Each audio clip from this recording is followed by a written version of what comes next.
হিন্দুদের dead body যেখানে পুরানো হয় শ্মশানে, তাদের পরিবারের পরিজন কিন্তু ওই শ্মশানে মোমবাতি কিংবা আগরবাতি জ্বালিয়ে তাদেরকে স্মরণ করা হয় পুরানো স্থান।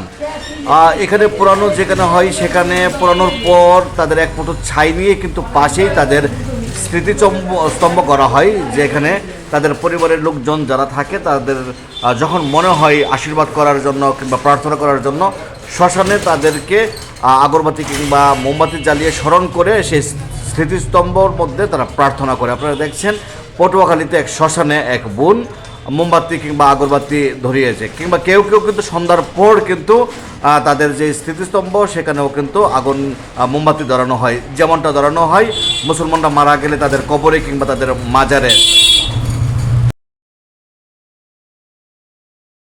পটুয়াখালীতে এসে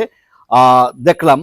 যে অসংখ্য মানে অকল্পনীয়, আপনি দেখেন যে এই যে বাম পাশে যদি আপনাকে একটু দেখানোর চেষ্টা করি, এই যে বাম পাশটা দেখেন যে অসংখ্য হিন্দু ধর্মের যারা নাকি পরকালে চলে গেছে তাদের, যেমন এখানে যদি একটা নাম যদি আমি বলি, দেখেন যে স্বর্গীয় বিশ্বেশ্বর বসাক, সুরবালা বসাক, ওনার যেই 31শে জুলাই 2012 খ্রিস্টাব্দ